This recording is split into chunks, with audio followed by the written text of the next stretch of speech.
మహిమగల పరిశుద్ధ దేవునికి కృతజ్ఞతాస్తుతులు చెల్లిస్తూ ఉన్నాం. దయచేసి కొద్ది నిమిషాలు దేవుని వాక్యాన్ని విందాం.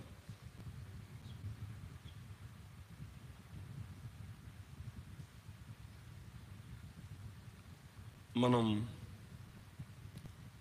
ఇవ్వబడిన గ్రంథం తిమోతికి రాసిన మొదటి పత్రిక, రెండవ పత్రిక. ఈ లేఖనంలో ఈ ఉదయకాలం కొన్ని సంగతులు నేను మీకు జ్ఞాపకం చేయాలని ఇష్టపడుతూ ఉన్నా. ముఖ్యంగా ఒకే ఒక తలంపు, దాన్ని ఆధారం చేసుకొని ఈ సంగతులు జ్ఞాపకం చేయాలని ఇష్టపడుతూ ఉన్నా. నేను మిక్కిలి బలహీనంగా ఉన్నాను. నా కొరకు మీరందరూ ప్రార్థన చేయాలని మనసులో నేను మిమ్మల్ని బ్రతిలాడుతున్నాను. అలా ఈ పని చేస్తున్నాయా? సరే. తిమోతికి రాసిన మొదటి పత్రిక, మొదటి అధ్యాయం, 5వ వచనం. ఉపదేశ సారమేదనగా పవిత్ర హృదయం నుండి, మంచి మనసాక్షి నుండి, నిష్కపటమైన విశ్వాసం నుండి కలుగు ప్రేమయే. చిన్నమాట ప్రార్థన చేద్దాం. అందరి తలలో ఉంచండి.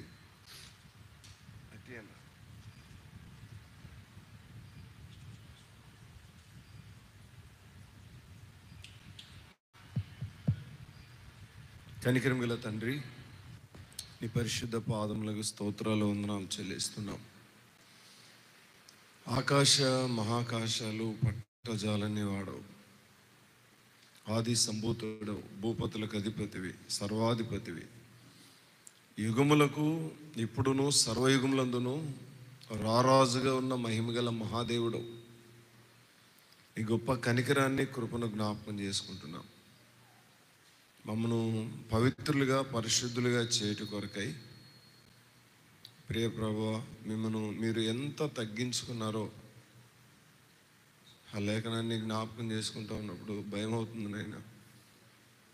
దేవా, మిమ్మను అలాగూ ఘనపరిచి మహింపరిచి మీరు కోరిన పరిశుద్ధ జీవితాన్ని కలిగి బ్రతకటం మాకు మీరు నేర్పించుదురని కృపగల, కనికరం గల నేస్తాలకు మమ్మల్ని అప్పగించుకుంటూ అన్ని విషయాల్లో దయను, కృపను పాలించమని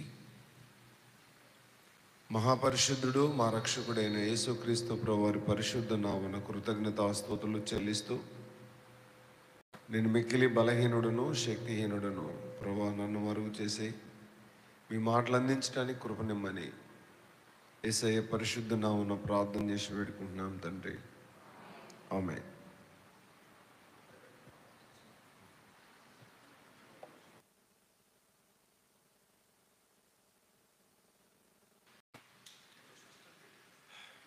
బేస్ లేకుండా చూడే, బేస్ తక్కువ పెట్టు. రైట్, మంచిది. తిమోతికి రాసిన ఈ మొదటి పత్రికలో పవిత్రతను గురించి జ్ఞాపకం చేశాడు. ఉపదేశ సారమేదనగా అంటాడు. పవిత్రత, ఉపదేశ సారం ప్రభు తన పరిశుద్ధతను గురించి, మంచి మనసాక్షిని గురించి, నిష్కపటమైన విశ్వాసాన్ని గురించి, ప్రేమను గురించి జ్ఞాపకం చేశాడు. ప్రభుచితమైతే ఈ తలంపులు మనం ఆలోచన చేద్దాం. ఒకటి, పరిశుద్ధత, పవిత్రత మనం కలిగి ఉండాలి. ఈ లేఖనంలో పరిశుద్ధతను గురించి, పవిత్రతను గురించి చాలా మాటలు చెప్పబడ్డాయి. నేను కొంచెం జ్ఞాపకం చేస్తా, చూడండి. 2వ అధ్యాయం 8వ వచనం. కావున ప్రతి స్థలమందు పురుషులు కోపము, సంశయం లేని వారై పవిత్రమైన చేతులెత్తి ప్రార్థన చేయవాలని కోరుచున్నాను. చేతులు పరిశుద్ధంగా ఉండాలి అని ప్రభు కోరాడు. 2:15 చూడండి. అయినను వారు స్వస్థ బుద్ధి కలిగి విశ్వాస, ప్రేమ, పరిశుద్ధతల యందు నిలకడగా ఉండిన యెడల శిశు ప్రసూతి ద్వారా రక్షింపబడును. మన బుద్ధి పరిశుద్ధంగా ఉండాలని ప్రభు కోరాడు. ఏంటి? మన బుద్ధి పరిశుద్ధంగా ఉండాలి అని ప్రభు కోరాడు. 5వ అధ్యాయం 2వ వచనం చూడండి. అన్నదమ్ములని, యవనులను, తల్లులని, వృద్ధ స్త్రీలను, అక్క చెల్లెండ్రని పూర్ణ పవిత్రతతో యవన స్త్రీలను హెచ్చరించుము. పూర్ణ పవిత్రత కలిగి నీవు నా పని చేయాలి, సేవ చేయాలి. దేవుని సంఘంలో సేవ చేసే వ్యక్తుల యొక్క వైఖరిని గురించి చెప్పబడిన మాట ఇది. పూర్ణ పవిత్రత, శరీరం నందు, మనసునందు, ఆత్మనందు పూర్ణ పవిత్రత కలిగి దేవుని పని, పరిచర్య మనం చేయవలసిన వారమై ఉన్నాం. పవిత్రతను గురించి ఈ లేఖనాల్లో చాలా విశేషంగా చెప్పబడ్డాయి. 5వ అధ్యాయం 22వ వచనం చూడండి. త్వరపడి ఎవరి మీద హస్తనిక్షేపణం చేయకము, పరుల పాపములో పాలువాడవై ఉండకము, నీవు పవిత్రుడిగా ఉన్నట్లు చూసుకొనుము. సహోదరులారా, ప్రియమైన సహోదరులారా, ఈ మాటలు గమనించండి. సేవ చేసే విషయాలు వీటన్నిటికంటే కూడా ఏం కాపాడుకోవాలి? పవిత్రతను కాపాడుకుంటూ మన విశ్వాస జీవితాన్ని యోగ్యంగా జీవించగలిగితే ప్రభు సంతోషిస్తాడు, ప్రభు ఆనందిస్తాడు. ఇక్కడ జ్ఞాపకం చేస్తూ అంటాడు, కొంచెం నాకు ఆశ్చర్యం అనిపించింది. అంటే ఈ భావం అనిపించింది, నీ సేవ తర్వాత కానీ ముందు నువ్వు పవిత్రుడిగా ఉండినట్లు చూసుకో. పవిత్రతను గురించి తిమోతికి రాసిన 2వ పత్రిక కూడా జ్ఞాపకం చేస్తాను. 1:10 చూడండి. 1:10 మనము క్రీస్తును బట్టి, మన క్రియలను బట్టి కాక తన స్వకీయ సంకల్పమును బట్టి అనాది కాలంలోనే క్రీస్తు యేసునందు అనుగ్రహింపబడినది, క్రీస్తు యేసును మన రక్షకుని ప్రత్యక్షత వలన బయలుపరచబడినదినైనా తన బట్టి మనల్ని రక్షించి పరిశుద్ధమైన పిలుపుతో ఆయన మనలను పిలిచెను. ఆ క్రీస్తు యేసు మరణమును నిరర్ధకం చేసి జీవమును, అక్షయతను సువార్త వలన వెలుగులోనికి తెచ్చాను. ఈ లేఖనంలో మనం గమనించే మాట, పరిశుద్ధమైన పిలుపు. మనల్ని పిలిచిన పిలుపులో పరిశుద్ధత ఉంది. పరిశుద్ధులుగా ఉండటానికి ప్రభు మనల్ని పిలిచాడు. 10వ వచనం కూడా చూడండి. 14వ వచనం, నీకు అప్పగింపబడిన ఆ మంచి పదార్థంలో మనలో నివసించు పరిశుద్ధ ఆత్మ వలన కాపాడుము. చూడండి, భూమి మీద ఎవరైనా పరిశుద్ధ జీవితాన్ని కాపాడుకోవాలి అంటే పరిశుద్ధాత్మని సహాయం లేకుండా పరిశుద్ధతను కాపాడుకోవటం సాధ్యం కాదు. ఇది మనకు అర్థం కావాలి. ఆత్మదేవుని సహాయం లేకుండా పరిశుద్ధంగా జీవించటం సాధ్యం కాదు. ఇక్కడ అదే జ్ఞాపకం చేస్తాడు తిమోతికి, నీకు అప్పగింపబడిన ఆ మంచి పదార్థం వల్ల నివసించు పరిశుద్ధాత్మ వల్ల కాపాడుము. పరిశుద్ధతను కాపాడేది ఎప్పుడైతే నువ్వు ప్రభుని అంగీకరించావో, ఆయన తన కుమారునిగా నిన్ను అంగీకరించిన పిదప తన ఆత్మను మనకు అనుగ్రహించాడు. ఆత్మను అనుగ్రహించి తన మహిమ కొరకు జీవింప చేయడానికి ఇష్టపడతా ఉన్నాడు. దేవుని వాక్యాన్ని మనం జ్ఞాపకం చేసుకుంటా ఉన్నప్పుడు తిమోతికి రాసిన 2వ పత్రిక 2:15 చూడండి. 2:15 దేవుని ఎదుట యోగ్యునిగాను సిగ్గుపడనక్కర్లేని పనివానిగాను సత్యవాక్యమును సరిగా ఉపదేశించు అనగాను నిన్ను నీవే దేవునికి కనపరుచుకుంటకు జాగ్రత్త పడము.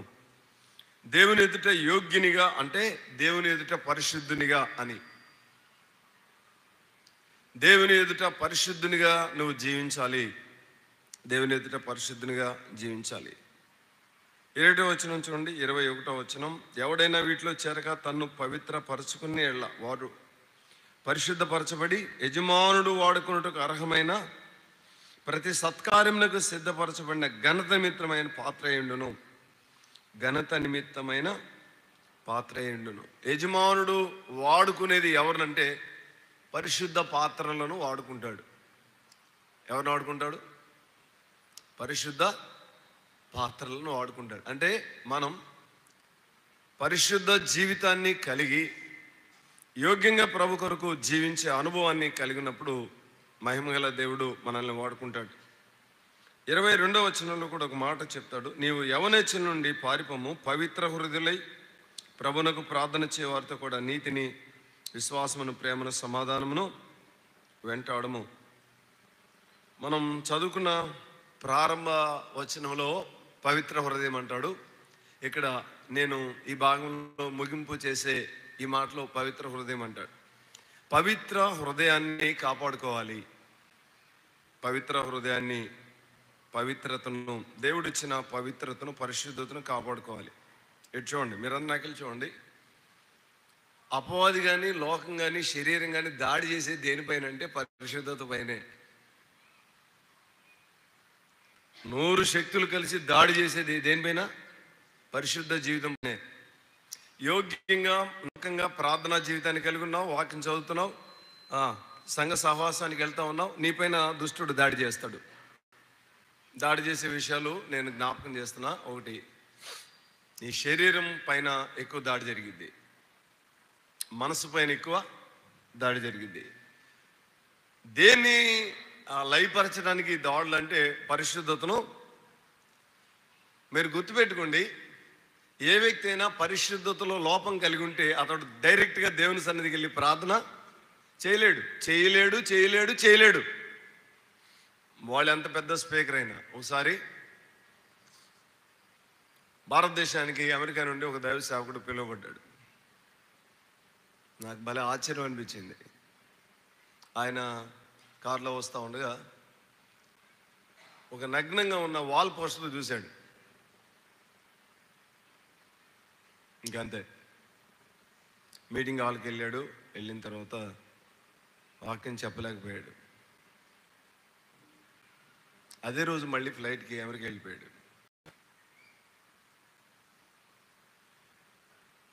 ఏం పోగొట్టుకున్నాడు?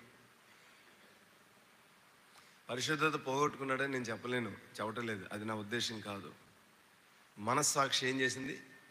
దోషారోపణ చేసింది. ఇక్కడ ఏమంటాడు అంటే పవిత్రమైన మనస్సాక్షి కలిగి పవిత్రమైన మనస్సాక్షి కలిగి దేవుని మార్గంలో మనం ప్రయాణం చేస్తూ ఉన్నాం, మనం వెళ్తూ ఉన్నాం. అయితే చాలామంది ఆ మార్గంలో అడుగులు వేసుకొని నడవలేకపోతూ ఉన్నారు, ముందుకు సాగలేకపోతూ ఉన్నారు. కారణం ఏంటో తెలుసా? చాలామంది ఎప్పుడో నమ్ముకున్న వాళ్ళు ఆగిపోయారు. తర్వాత నమ్ముకున్న వాళ్ళు కొంచెం వాళ్ళని దాటుకొని ముందు వెళ్ళిపోతూ ఉన్నారు. కొన్నిసార్లు వాళ్ళు కూడా అవుతున్నారు. ఇంకా ఆయనకు వచ్చేవాళ్ళు ముందు వెళ్ళిపోతున్నారు. ఇంకా ఆయనకు వచ్చేవాళ్ళు ముందు వెళ్ళిపోతూ ఉన్నారు. మొదటి వాళ్ళు ఏమవుతున్నారు? కడపటి వాళ్ళు అవుతున్నారు. వై? ఎందుకు ఇలా జరుగుతుంది? ఎందుకు ఇలా జరుగుతుందంటే నీకు పాఠం తక్కువే కాదు, లేకపోతే వాక్యం చదవడం తక్కువే కాదు, మరొకటి కాదు. ఒకే పరిశుద్ధత లోపిస్తే ఆత్మీయ జీవితంలో నువ్వు ముందుకెళ్ళలేవు, బలంగా ముందుకు వెళ్ళలేవు. పరిశుద్ధ జీవితాన్ని కలిగి మనం జీవించాలి. అసలు ఎంత పరిశుద్ధతను దేవుడు కోరుకున్నాడు. ఆయన ఎంత గొప్ప పరిశుద్ధుడో మనం జ్ఞాపకం చేసుకుంటా ఉన్నప్పుడు దేవుని పరిశుద్ధతను గురించి, మీరు ఎలా ఉండాలి, మీ నోరు పరిశుద్ధంగా ఉండాలి, మీ కన్నులు పరిశుద్ధంగా ఉండాలి, మీ చేతులు పరిశుద్ధంగా ఉండాలి, ఇన్ని మాటలు చెప్పాడు కదా. మీ హృదయం పరిశుద్ధంగా ఉండాలి. అవునా? మహిమగల దేవుడు ఎంత పరిశుద్ధుడై ఉన్నాడో ఆ మాటలు కొద్దిగా జ్ఞాపకం చేసి నేను ముగిస్తాను. కొంచెం మీరు మనసు పెట్టి ఈ మాటలు ఆలకించాలని ప్రభుపక్షంగా ప్రేమతో మనం చేస్తూ ఉన్నాం. నంబర్ 1, దేవుడు తన గురించి చెప్పిన మాట. లేవియాకాండం 11వ అధ్యాయం 44వ వచనం. లేవియాకాండం 11వ అధ్యాయం 44వ వచనం.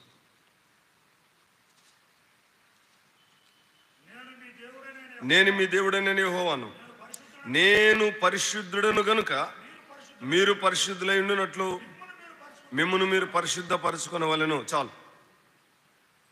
నేను పరిశుద్ధుడను గనుక మిమ్మును మీరు పరిశుద్ధపరచుకోవాలి. 45వ వచనంలో కూడా 2వ లైన్ నుంచి చదువుతాను. యెహోవాను, నేను పరిశుద్ధుడను గనుక మీరును పరిశుద్ధులు కావాలను. దేవుని గొప్ప ఆశ ఇది. దేవుడు మాట్లాడుతూ చెప్పాడు, నేను పరిశుద్ధుడిని, మీరు కూడా ఏమై ఉండాలి? పరిశుద్ధులై ఉండాలి. ప్రభు పరిశుద్ధుడు కనుక మనం పరిశుద్ధులుగా ఉండాలి. ఆయనతో సహవాసం చేసే మనం ఆయనతో సహవాసం చేసే మనం ఏమై ఉండాలి? పరిశుద్ధులమై ఉండాలి. ఇంచుమించుగా 300 సంవత్సరాలు దేవునితో ఒక వ్యక్తి కలిసి నడిచాడు. ఎడ్చాడు ఏం కలిగి నడిచాడు చెప్పండి? ఏం కలిగి? పరిశుద్ధ. అసలు దేవుడు నిన్ను నన్ను దగ్గర తీయాలి అంటే, చేరతీయాలి అంటే పరిశుద్ధత లేకుండా మనల్ని ప్రభు అంగీకరించడు. పరిశుద్ధతను కలిగి మనం ప్రభుని వెంబడించే అనుభవాన్ని మనం కలిగి ఉండాలి. దేవుని వాక్యాన్ని జ్ఞాపకం చేసుకుంటా ఉన్నప్పుడు ప్రభు అన్నాడు, నేను పరిశుద్ధుడిని, మీరు కూడా పరిశుద్ధులై ఉండాలి. ఇంకా చెప్పాడు, ఆయన మాట్లాడుతున్నాడు, నా నామము పరిశుద్ధమైంది. చూడండి, లేవియా కాండం 22వ అధ్యాయం 32వ వచనం చూడండి. 22:32 త్వరగా.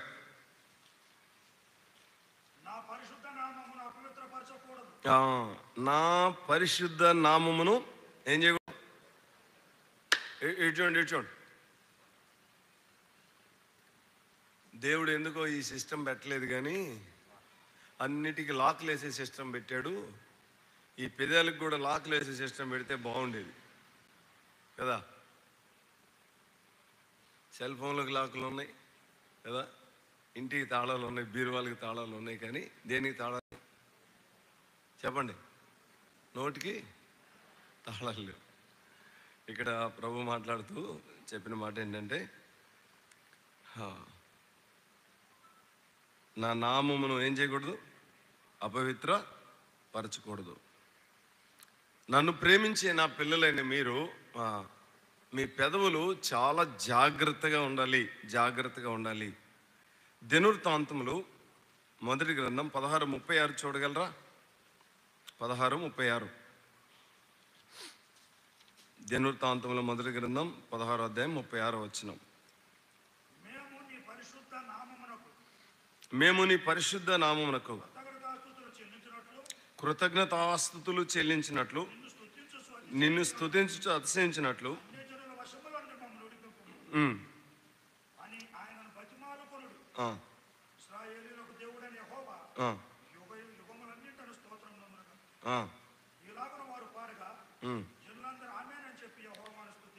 యెహోవాను స్తుతించిరి. ఈ 16:36లో మనం గమనించే ఒక మాట ఏంటంటే, మేము నీ పరిశుద్ధ నామమునకు కృతజ్ఞతాస్తుతులు చెల్లించినట్లు, నీ నామానికి కృతజ్ఞతాస్తుతులు చెల్లించినట్లు, నిన్ను స్తుతించి అతిశయించినట్లు, అన్యజనుల వశంలో నుండి, శరీరం యొక్క వశంలో నుండి, అపవాది యొక్క వశంలో నుండి మమ్మల్ని విడిపించమని వారు ప్రార్థన చేశారు. దేవుని ప్రజలమైన మనం ప్రభుని స్తుతించే అనుభవాన్ని కలిగి ఉండాలి. ఆయన నామం పరిశుద్ధమైంది. లూకా సువార్త 1:49 చూడండి.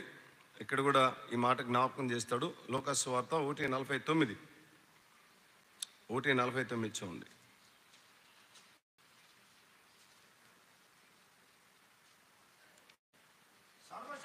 సర్వశక్తుడు నాకు గొప్ప కార్యములు చేశాను గనుక ఇది మొదలుకున్న అన్ని తరముల వారు నన్ను ధన్యురాలు అందరూ. ఆయన నామము పరిశుద్ధము. దేవుని వాక్యాన్ని మనం జ్ఞాపకం చేసుకుంటా ఉన్నప్పుడు ఎలిజబెత్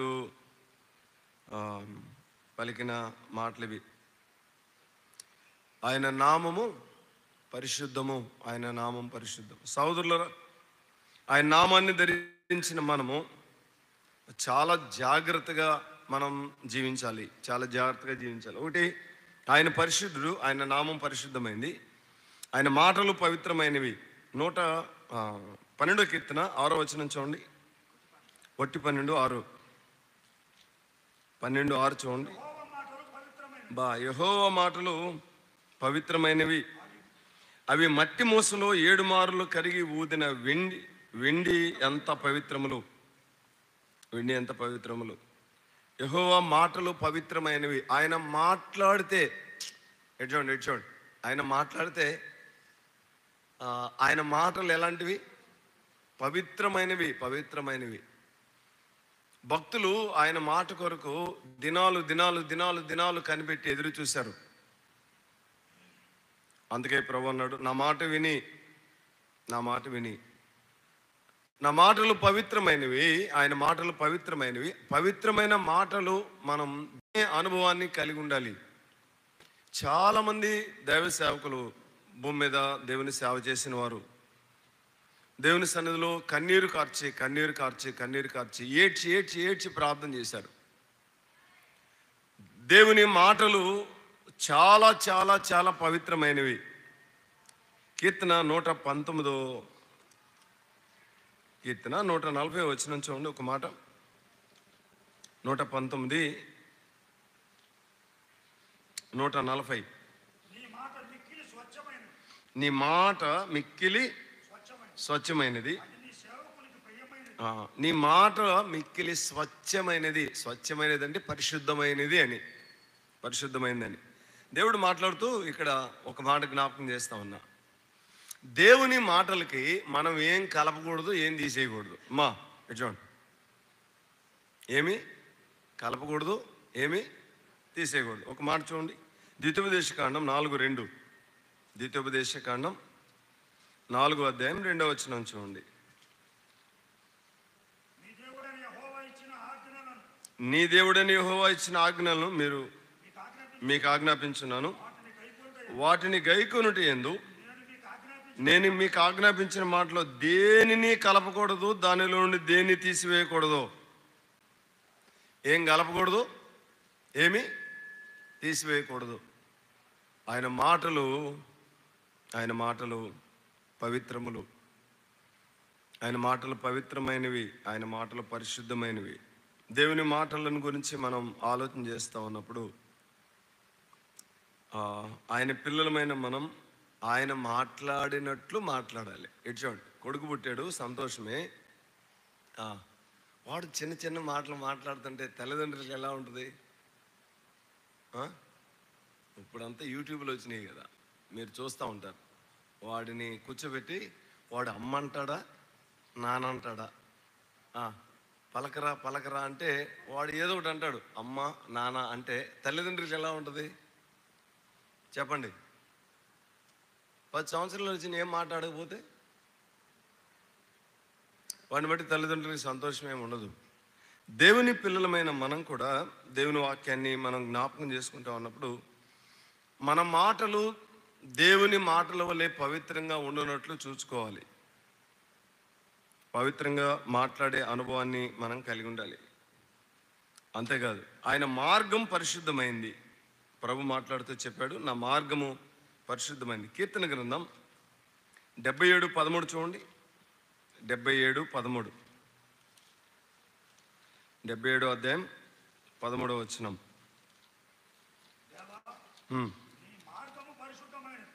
నీ మార్గము పరిశుద్ధమైనది. దేవుని వంటి మహాదేవుడు ఎక్కడున్నాడు?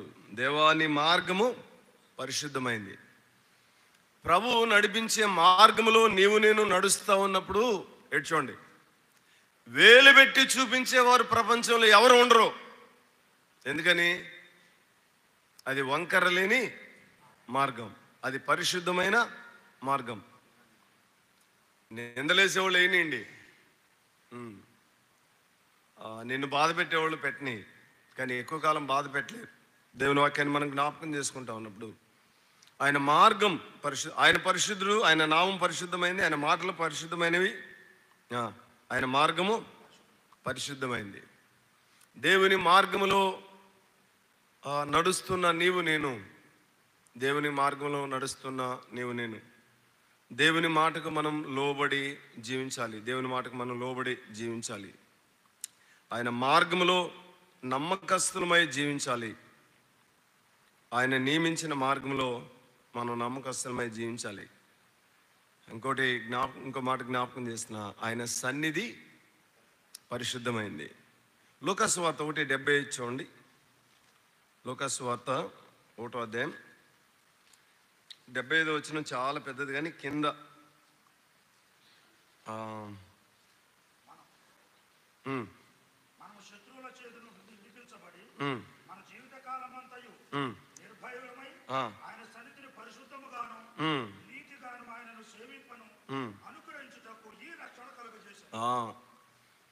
ఆయన సన్నిధిని ఎలా పరిశుద్ధముగాను, ఆయన సన్నిధిలో పరిశుద్ధంగా ఉండాలి.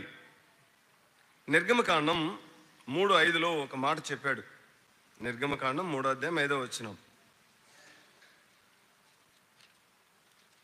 మనకందరికి పరిచయమైన భాగమే ఇది. చూడండి, అందుకు ఆయన దగ్గరకు రావద్దు, నీ పాదముల నుండి నీ చెప్పులను విడుము, నీవు నిలిచి ఉన్న స్థలము పరిశుద్ధ ప్రదేశం అనను. దేవుని సన్నిధి ఎక్కడుంటుందో ఆ స్థలం పరిశుద్ధమైంది. ప్రభునందు ప్రియమైన వారలారా, పరిశుద్ధుడైన దేవుడు ఆయన భూలోకంలో మానవ జాతి అంతటినీ పరిశీలన చూస్తూ ఉన్నప్పుడు దేవునికి గొప్ప ఆశ ఉంది, గొప్ప కోరిక ఉంది. అదేంటంటే, మీరందరూ నాకెళ్ళి చూడండి, ఏంటంటే మానవ హృదయంలో నివసించాలి, మానవ హృదయంలో సంచరించాలి. మానవ హృదయంలో సంచరించాలి అనేది దేవునికి ఉన్న బలీయమైన కోరిక. అయితే ఈ లేఖనాన్ని మనం జ్ఞాపకం చేసుకుంటూ ఉన్నప్పుడు మానవ హృదయం అపవిత్రమైంది. మానవ హృదయం దేవుడు నివసించడానికి వీలు కానంత అపవిత్రతతో అది నింపబడింది. మానవ హృదయాన్ని పరిశుద్ధపరచడానికి, పవిత్రపరచడానికి ఆయనే భూలోకానికి మానవునిగా దిగివచ్చాడు. దిగివచ్చి ఏం చేశాడు? దిగివచ్చి కల్వరి శిలువలో ఆయన వధించబడి తన పరిశుద్ధ రక్తాన్ని ధరణిపైన చిందించి మానవ పాపమును పరిహరించాడు. మానవ పాపాన్ని పరిహరించాడు మానవ హృదయంలో నివసించడానికి.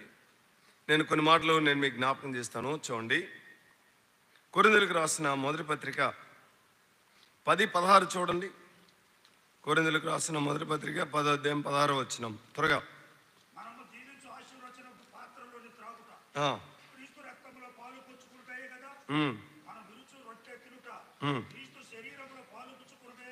క్రీస్తు రక్తములో పాలు పుచ్చుకొనుట.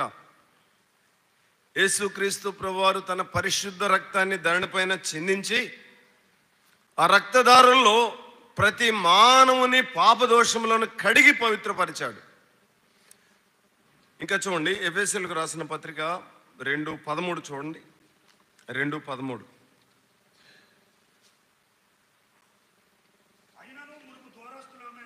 అయినను మునుపు దూరస్తులైన మీరు ఇప్పుడు క్రీస్తు యేసునందు క్రీస్తు రక్తం వలన సమీపస్తులై ఉన్నారు. యేసు క్రీస్తు ప్రభువారి రక్తం వలన మనల్ని ఆయన ఏం చేశాడు?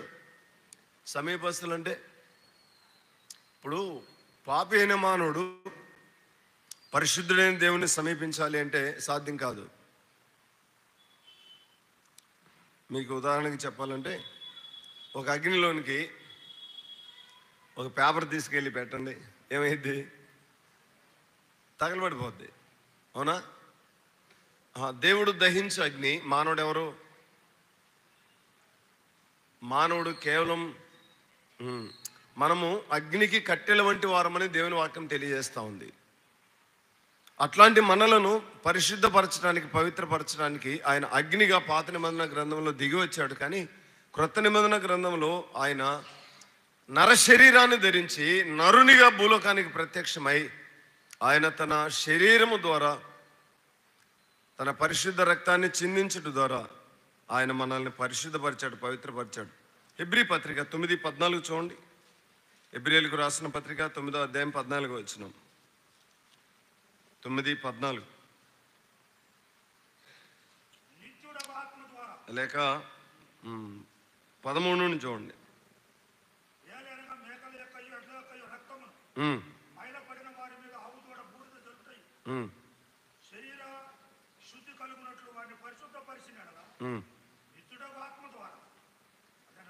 చదువు.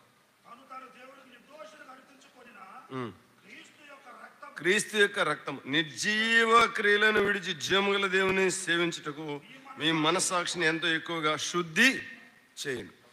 మానవుని మనస్సాక్షిని శుద్ధి చేయటానికి ఆయన తన పరిశుద్ధ రక్తాన్ని ధరణిపైన ఒలికించి మానవ మనస్సాక్షిని శుద్ధి చేశాడు, మానవుని పవిత్రపరిచాడు, పరిశుద్ధపరిచాడు. పేతురు రాసిన మొదటి పత్రిక 1:19 చూడండి. 1:19. అమూల్యమైన రక్తము చేత అనగా నిర్దోషమును నిష్కలంకమున గొర్రెపిల్ల వంటి క్రీస్తు రక్తము చేత మీరు విమోచించబడతారని ఎరుగుదురు కదా. మానవ జాతి యావత్తును ఆయన విమోచించటానికి, విడిపించటానికి తన పరిశుద్ధ రక్తాన్ని కలవరిలో ఆయన మన కొరకు ఒలికించాడు. దేవుని పిల్లలమైన మనం మన విశ్వాస భక్తి జీవితంలో చాలా జాగ్రత్త కలిగి మన విశ్వాస జీవితాన్ని మనం కొనసాగించాలి. ఒకటి, నేను 3 మాటలు జ్ఞాపకం చేస్తున్నా ప్రభు రక్తాన్ని గురించి. ఒకటి, హెబ్రీ 9:12 చూడండి. హెబ్రీ 9:12. మేకలకి కోడెల రక్తంతో కాక తన స్వరక్తంతో పరిశుద్ధ స్థలంలో ఒకసారి పరిశుద్ధ స్థలంలో ప్రవేశించాను. మానవాళిని పాపం నుండి పరిశుద్ధపరచడానికి తన పరిశుద్ధ రక్తాన్ని దండపైన ఒలికించి ఆ రక్తాన్ని తీసుకొని ఆయన మహిమలోనికి వెళ్ళాడు. తండ్రి సముఖానికి వెళ్ళాడు మనల్ని పరిశుద్ధపరచడానికి. రక్షణ, పాపక్షమాపణ ఆయన రక్తం ద్వారా కలిగింది. 13:12 చూడండి. 13:12. కావున యేసు కూడా తన స్వరక్తం చేత ప్రజలను పరిశుద్ధపరచుటకై గవిని వెలుపల శ్రమ పొందెను. గవిని వెలుపల శ్రమ పొంది వధించబడి రక్తాన్ని కార్చింది. ఎందుకంటే చెప్పండి, ఎందుకు? ఒకే ఒక పని. ఏం చేయడానికి? పరిశుద్ధపరచడానికి. ఆయన నిన్ను నన్ను పరిశుద్ధునిగా చేయటానికి తన అమూల్యమైన రక్తాన్ని కల్వరి శిలువలో ఒలికించి ఆయన చనిపోయాడు, సమాధి చేయబడ్డాడు, తిరిగి లేచి పరలోకానికి వెళ్ళాడు. రక్షణ, పాపక్షమాపణ ఆయన రక్తం ద్వారా కలిగింది. ఎఫెసీయులకు రాసిన పత్రిక 1:7 చూడండి. ఎఫెసీ 1:7. దేవుని కృపా మహదైశ్వర్యమును బట్టి ఆ ప్రేణియందు ఆయన రక్తం వలన మనకు విమోచనము, మన అపరాధములకు క్షమాపణ కలిగి ఉన్నది. మనల్ని రక్షించడం మాత్రమే కాదు, కానీ పాపము నుండి, పాపం యొక్క స్థితి నుండి మనల్ని సంపూర్ణంగా ఆయన విమోచించాడు. ఆయన పరిశుద్ధ రక్తం ధరణిపైన ఒలిగించబడుట ద్వారా మనకు సంపూర్ణ స్థితి కలిగించాడు. కొలస్సే 1:20 కూడా చూడండి. కొలస్సీయులకు రాసిన పత్రిక 1:20.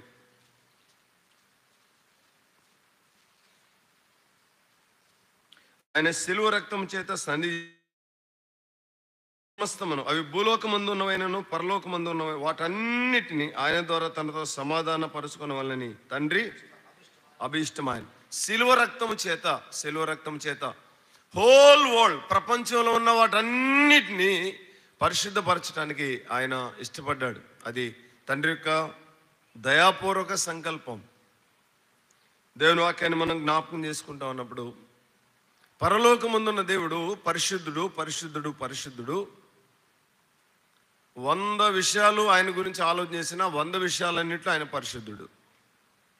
పాపాత్ముడైన మానవుణ్ణి పరిశుద్ధునిగా చేయటానికి ఆయన మన కొరకు కల్వరి శిలువలో వధించబడి తన పరిశుద్ధ రక్తాన్ని దండపైన చిందించి నిన్ను నన్ను విడిపించాడు. అయితే ఒక మాట నేను జ్ఞాపకం చేయాలని ఇష్టపడతా ఉన్నా. నా మనసులో అది కొంచెం బలంగా ఉంది. అదేంటంటే, 2వ పత్రిక, తిమోతికి రాసిన 2వ పత్రిక చూడండి. 2వ పత్రిక, టైం అయిపోయింది. 5వ వచనం. పైకి భక్తి గల వారి వలె ఉండి దాని శక్తిని ఆశ్రయించిన వారునే ఇందురు, ఇట్టి వారికి విముఖుడువై ఉండము. ఎటు చూడండి పైకి ఏముంది చెప్పండి. మీరు మాట్లాడితే బాగుంటుంది. కొంచెం పైకి ఏముంది? భక్తి ఉంది. లోపల ఏమి లేదు చెప్పండి. ఏమి లేదు? శక్తి లేదు. ఉందా? ఎందుకు లేదు శక్తి? డబ్బు దగ్గర ఓడిపోతున్నాం, మాటల దగ్గర ఓడిపోతున్నాం, టీవీ దగ్గర ఓడిపోతున్నాం, ఎవరు నన్ను చూస్తే అక్కడ ఓడిపోతున్నాం. విక్టోరియస్ లైఫ్, జై జీవితం లేదు. ఎందుకని అంటే ఏం లేదు చెప్పండి. పరిశుద్ధత లేదు, తర్వాత ఏం లేదు? శక్తి లేదు. శక్తి ఎక్కడ ఉంటుంది? శక్తి ఎక్కడ ఉంటుంది? శక్తి ఉండేది మాటల్లో కాదు, ఉమ్, మిగతా విషయాల్లో కాదు. శక్తి అంతా ఉండేది పరిశుద్ధతలోనే. పరిశుద్ధతలో శక్తి ఉంది. పరిశుద్ధతలో శక్తి ఉంది. వారు భక్తి కలిగి ఉన్నారు కానీ ఏం కలిగలేరు? శక్తి కలిగలేరు. శక్తి కలిగలేరు. దేవుని వాక్యాన్ని మనం జ్ఞాపకం చేసుకుంటా ఉన్నప్పుడు నేను ఇంకో 3 వచనాలు నేను మీకు జ్ఞాపకం చేయాలి, కానీ ఇక్కడ ఒక మాట జ్ఞాపకం చేస్తా. శక్తి లేకపోవటానికి కారణం ఏంటో ఆ, దేవుని వాక్యంలో ఒక మాట చూడండి. 3:5 3:5 చూసారు. 3:15 చూడండి. 3:15 విశ్వాసం ద్వారా ఆ, రక్షణార్థమైన జ్ఞానం కలిగించుటకు శక్తి గల పరిశుద్ధ లేఖనములను బాల్యం నుండి నీ వెరుగుదు అంటాడు. ఇటు చూడండి, దేవుని వాక్యంలో విస్తారమైన శక్తి ఉంది. దేవుని వాక్యంలో విస్తారమైన శక్తి ఉంది. అసలు శక్తితో నింపేది ప్రభువే. ఇటు చూడండి, మీరందరూ నాకెళ్ళి చూడాలి. నేను 3 మాటలు జ్ఞాపకం చేస్తున్నా. ఈ 3 మాటలు చాలా ముఖ్యమైనవి. వీటిని మీరు గ్రహించాలని ప్రేమతో మనం చేస్తూ ఉన్నా. పరిశుద్ధ గ్రంథం మొన్న కూడా నేను మీకు మీటింగ్లో ఈ మాటలు జ్ఞాపకం చేశాను. చూడండి, లూకాసు సువార్త 7వ అధ్యాయం. లూకాసు సువార్త 7వ అధ్యాయం 30 వచనం చూడండి. పరిసయ్యులను ధర్మశాస్త్రోపదేశకులను అతని చేత బాప్తిసం పొందక తమ విషయమైన దేవుని సంకల్పమును నిరాకరించిరి. మా అమ్మ ఇటు చూడండి, ఏం చేశారు వీళ్ళు? ఎవరు వీళ్ళు? ఇటు చూడండి ఎవరు? వాక్యాన్ని బోధించేవాళ్ళు. వాక్యాన్ని బోధించేవాళ్ళు, వాక్యాన్ని వివరించి చెప్పేవాళ్ళు ఏం చేశారు? దేవుని సంకల్పాన్ని నిరాకరించారు. అసలు వీళ్ళు పూర్తిగా బయట ఉన్నవాళ్ళు. ఈ మొదటి గుంపు. రెండో గుంపు జ్ఞాపకం చేస్తాను. 39వ వచనం. ఆయనను పిలిచిన పరిసయ్యుడు అది చూచి, ఈయన ప్రవక్త అయిన ఎడల తన్ను ముట్టుకొనిన ఈ స్త్రీ యవతియో ఎటువంటిదో ఎరిగి ఉండునని, ఇది పాపాత్మురాలని తనలో తాను అనుకుంది. చూడండి, రెండో గుంపు. వీరు ప్రభుని ఆహ్వానించాడు. ఈయన పాపం చాలా పెద్ద విందు చేశాడు. ప్రభుని ఆహ్వానించాడు. ప్రభుని ఆహ్వానించాడు కానీ ప్రభు ఎడల సరి అయిన మర్యాద చూపలేదు. చాలామంది నమ్ముకుంటారు ప్రభుని, ఇట్లా ఉంటారు అన్నమాట. ఇలా ఉంటారు.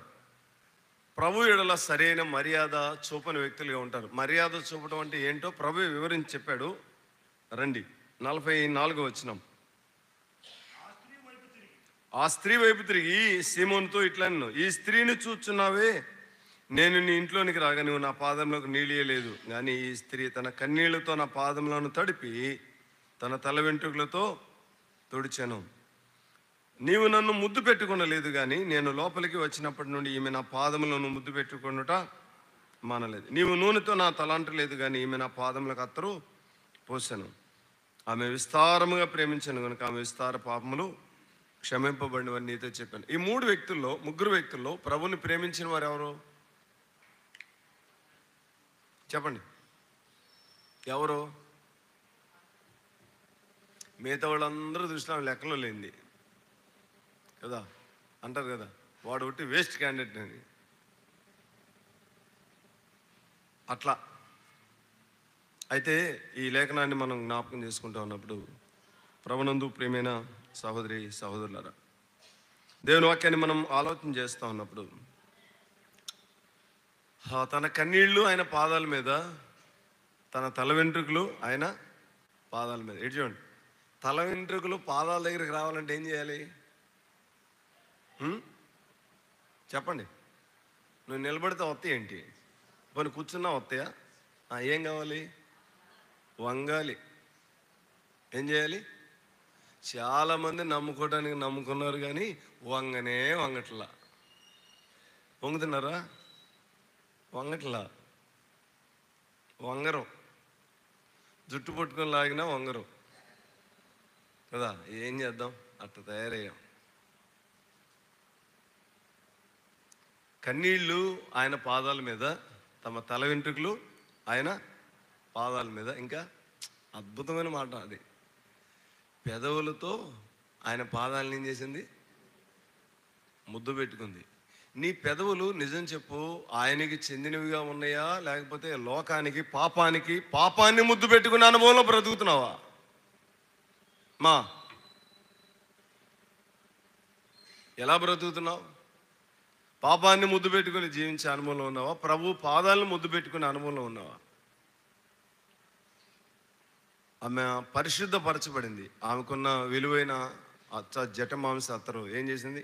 ఆయన పాదాల మీద పోసింది. ప్రభు పాదాల మీద పోసి ప్రభుని ఆరాధించింది. నాకు చాలా సంతోషం వేసింది. చూడండి, ఈ ముగ్గురు వ్యక్తుల్లో లోకం ఎక్కువ ఎవరిని గౌరవించింది? మీరు చెప్పండి. లోకం గౌరవించేది ఎవరిని ఎక్కువ?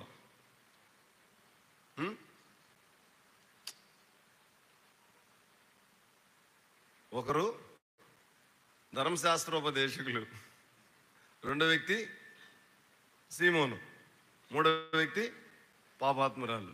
కానీ ఈ ముగ్గురిలో ఎవరిని గౌరవించింది లోకం? ధర్మశాస్త్రోపదేశకుల్ని గౌరవించింది కదా. ఇక్కడ రెండో వ్యక్తి ఎవరు? సీమోను. ప్రభుని ఇంటికి చేర్చుకున్నాడు, చాలా పెద్ద విందు చేశాడు, వంగల. కానీ పాపాత్మురాలు ఏం చేసింది? కన్నీళ్లతో పాపము విషయమై పశ్చాత్తాపడుతుండగా ఎక్కి ఎక్కి ఎక్కి ఎక్కి దుఃఖం వస్తూ ఉంది. పాపం విషయమై ఎక్కి వెక్కి ఏడ్చిన అనుభవాలు ఉన్నాయా మనకి? పాపం విషయమై పశ్చాత్తాపడిన అనుభవాలు ఉన్నాయా? పాపం విషయమై పశ్చాత్తాపడితే ఖచ్చితంగా కన్నీళ్ళు వస్తాయి. ఏడుస్తావు. దేవుని సన్నిధిలో కన్నీరు కారుస్తావు. ప్రభు పిల్లలంగా ఈ లేఖనాన్ని మనం జ్ఞాపకం చేసుకుంటా ఉన్నప్పుడు ప్రభుని ఇలాగూ ప్రేమించే అనుభవంలోనికి వస్తాయి. నువ్వు ప్రభుతో కలిసి నడుస్తావు. విస్తారంగా ప్రేమించిందని చెప్పాడు ప్రభువే. ఈమె విస్తారంగా ప్రేమించింది, పరిశుద్ధురాలుగా చేయబడింది, సంతోషంగా ఇంటికి వెళ్ళింది. నాకు సంతోషాన్ని కలిగించిన విషయం ఏంటంటే, ఆమె పెదవులు ఎక్కడున్నాయి? నాకు వచ్చిన ఒక ఆలోచన ఏంటంటే, ఆమె పెదవులు ఆయన పాదాల దగ్గరికి వచ్చిన మాట వాస్తవమే. కానీ ఆమె తన హృదయంతో ప్రభుని ముద్దు పెట్టుకుంది. తన పాదాలని హృదయపూర్వకంగా. అదే పాత నిబంధన గ్రంథంలో ఎక్కువ ఈ మాట కనబడింది. పూర్ణ హృదయంతో, పూర్ణ ఆత్మతో, పూర్ణ మనస్సుతో, పూర్ణ వివేకంతో నీ దేవుడైన యెహోవాను. ఎన్ని మాటలు ఉన్నాయి? 4 మాటలు ఉన్నాయి. 4 ఈ జీవితంలో కనిపిస్తాయి. ఇలా ప్రేమించే ప్రేమ కలిగిన వ్యక్తులు ప్రభుతో కూడా కలిసి నడవగలరు. Walk with God. ప్రభుతో నడవటం వారికి ఏమైంది? సాధ్యం అయింది. అట్టి కృప మహిమ గల దేవుడు మన ఎడల విస్తరింప చేయనుగాక. రైట్, మంచిది. ఒక 5 నిమిషాలు ఎక్కువైంది, క్షమించాలి.